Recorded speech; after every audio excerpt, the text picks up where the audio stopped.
Bonsoir Fanny. Bonsoir Amélie, bonsoir à tous. Que dit précisément donc le Washington Post? Eh bien, il révèle que le Pentagone envisage une expansion majeure de la formation militaire ukrainienne.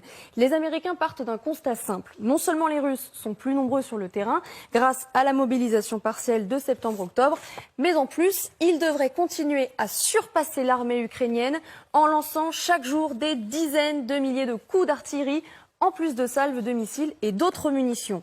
L'idée de Washington est donc de mettre à profit l'hiver et l'immobilisation du front pour donner aux Ukrainiens une formation plus robuste. Plus robuste et aussi plus complète. Et oui, et tout se passera ici, vous allez le voir, sur la base américaine de Grafenwöhr, c'est en Bavière, dans le sud de l'Allemagne. C'est là que les Américains forment déjà des soldats de Kiev depuis 2014 et bien plus largement depuis le début de la guerre en février dernier. Ils veulent désormais, vous l'avez dit, en former 2500 chaque mois sur cette même base. À quoi précisément ces Ukrainiens seront-ils formés?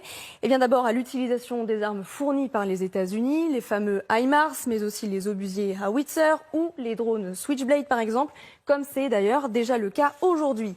Mais surtout, Washington veut désormais enseigner aux troupes de Kiev des tactiques de bataille beaucoup plus poussées, beaucoup plus modernes. Quelle tactique adopter pour être le plus efficace possible? Comment être encore plus agile? Comment s'adapter toujours mieux et toujours plus vite face aux Russes? Où se positionner, avec quelles armes, et comment coordonner les mouvements de troupes et l'utilisation de l'artillerie, par exemple. En clair, Washington veut apprendre aux Ukrainiens à organiser des contre-offensives à grande échelle et donc donner un avantage stratégique et tactique supplémentaire à Kiev.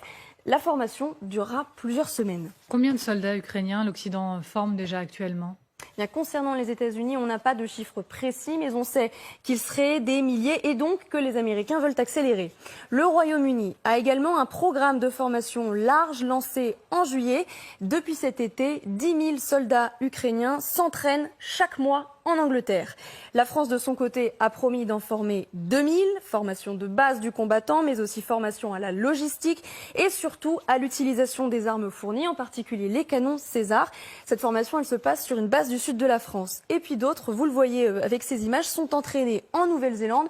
En l'occurrence, on les voit ici faire un haka lors de la visite du ministre britannique de la Défense, Ben Wallace. Et puis pour terminer, Amélie, l'Allemagne prévoit de son côté de former 5000 soldats d'ici juin prochain dans des centres de simulation de combat militaires allemands et des postes de commandement de bataillon. Merci Fanny, merci aux équipes derrière le travail comme tous les soirs. On se retrouve parce qu'on va parler de ces signaux qui font penser que les Russes pourraient se retirer du sud de l'Ukraine.